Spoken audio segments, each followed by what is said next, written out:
মই ভাবোঁ যে এতিয়া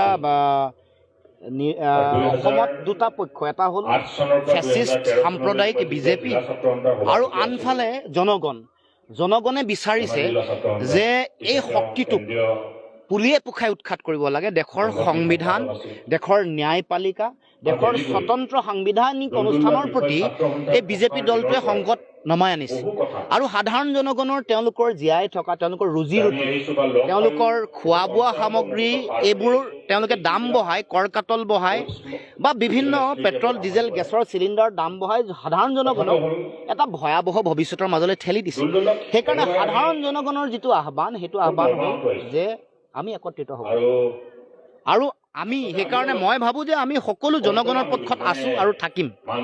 জনগণৰ আহ্বান আমি সকলোৱে সন্মান কৰাটো দৰকাৰ, কাৰণ দেশৰ সংকট মৰীক্ষণ কৰিবৰ কাৰণেহে এই কাম। আমি কাৰো পক্ষত নাই, আমি জনগণৰ পক্ষত আছোঁ। আমি নিৰপেক্ষ নহয়, আমি জনগণৰ পক্ষত আছোঁ। জনগণে বিচৰা এই বিজেপি বিৰোধী যিখন সংগ্ৰাম, এইখন সংগ্ৰাম আমি শক্তিশালী কৰিব খোজোঁ আৰু সেইকাৰণে পক্ষ এটাই, পক্ষটো জনগণ। মই ভাবোঁ যে আমাৰ হীৰেণ গোহাঁই ছাৰ জাতীয় জীৱনৰ বিবেক, অসমৰ জাতীয় জীৱনৰ বিবেক বুলি আমি হীৰেণ গোহাঁই ছাৰক আমি ভাবোঁ আৰু গোহাঁই ছাৰে দূৰদৰ্শিতাৰে দেখিছে যে এই সময়ত আমাৰ সময়ৰ আহ্বান কি, আমাৰ দায়িত্ব কি। আমি যিহেতু ৰাজনৈতিক দলসমূহৰ আমাৰ মূল লক্ষ্যটোৱে জনগণক ন্যায় প্ৰদান কৰা, জনগণৰ আকাংক্ষা প্ৰতিফলিত কৰা। ৰাজনীতি জনতাৰ কাৰণে, মানুহৰ কাৰণে।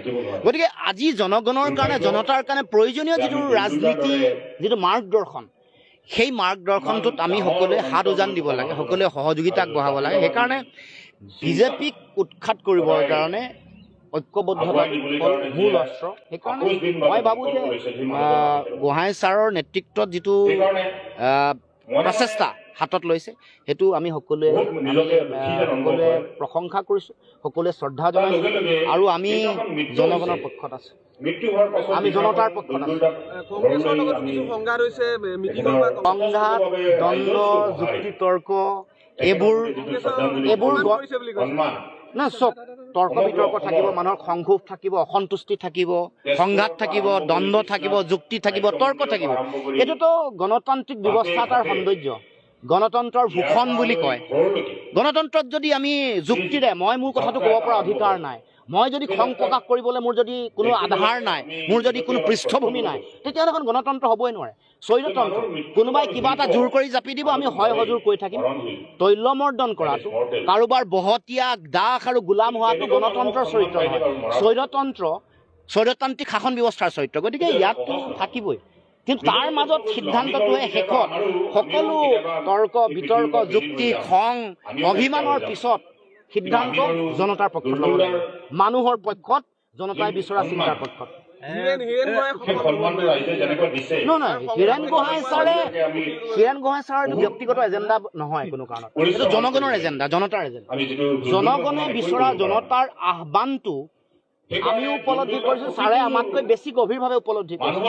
মই পুনৰ কৈছোঁ, হীৰেণ গোহাঁই ছাৰ অসমৰ জাতীয় জীৱনৰ বিবেক, অসমৰ জাতীয় জীৱনৰ আবেগ। শ্ৰদ্ধা সহকাৰে আমি হীৰেণ গোহাঁই ছাৰ বা তেখেতৰ নেতৃত্বত অসমৰ বুদ্ধিজীৱীসকলে বিচৰা যিটো চিন্তা, যিটো মাৰ্গদৰ্শন, সেইটোৰ প্ৰতি আমি সকলোৱে সহযোগিতা আগবঢ়াব লাগে, সকলোৱে সন্মান প্ৰদৰ্শন কৰিব লাগে। মই আশাবাদী যে আমি অতি শক্তিশালী ৰূপত বিজেপিৰ বিৰুদ্ধে আমি যুঁজখন দিব পাৰিম আৰু খুব ভাল ফলাফল লৈ আমি জয়লাভ কৰিব পাৰিম।